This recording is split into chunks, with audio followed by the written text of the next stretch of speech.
Hello বন্ধুরা, কেমন আছেন? আসসালামু আলাইকুম। আশা করি আমরা ভালো আছি, আপনারা ভালো আছেন। আজকে দেখবেন খিচুড়ি রান্না।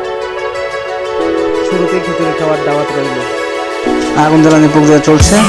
তারপরে ওই পাশে আমরা চাউল রেখে দিচ্ছি, ময় মশলা এখানে রেখে দিচ্ছি, এখানে কাঁচামরিচ রাখছি, এখানে আবার তেল রাখছি, তারপরে এখানে পাত্র রাখছি। এই যে আগুন জ্বালানোর প্রক্রিয়া শেষ করার পরেই আমরা সবগুলো চাউল মাল তুলে দেবো। এখানে আমরা পানিও নিয়ে এসে রাখছি। এখানে আবার রাহুল এসেছে এই খিচুড়ি খাওয়ার জন্য। যাই হোক, আমরা রাত্রে 3 জন মিলে খিচুড়ি রান্নার প্ল্যান করলাম। তো প্ল্যানটা সাকসেস হতে যাচ্ছে, বাস্তবায়ন করতেছি। তো খিচুড়ির পাত্রটা আমরা তুলে দিলাম। তো আমার হাতে কি যেন একটা লাগলো, এই জন্য এই খিচুড়ি রান্না হয় তো এরা বলছিল আমার দ্বারা খিচুড়ি রান্না হবে না। তো আমি চেষ্টা চালিয়ে যাচ্ছি যে খিচুড়ি আজকে রান্নতেই হবে। আমি ওদের বলে দিয়েছি যে রান্না আজকে করেই ছাড়বো।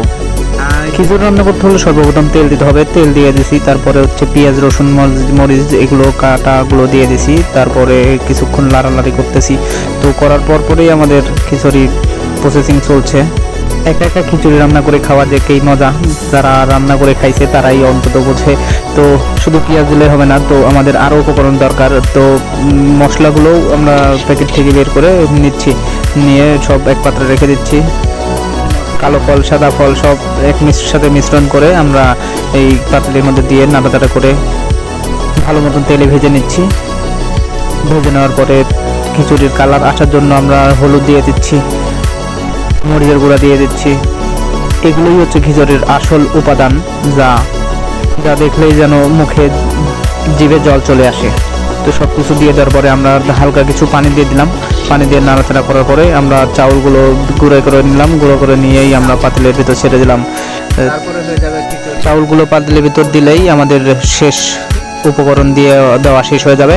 তো আমরা চাউলগুলো ভিতরে পাতিলের ভিতর দিয়ে নাড়াচাড়া করতেই খিচুড়ির মধ্যে একটি কালার চলে আসে, যা চাউলগুলো ছেড়ে দেওয়ার মাঝখানেই আমরা পানি দিয়ে দিছি। পানি দেওয়ার পরে খিচুড়ির অরিজিনাল কালার চলে এসেছে।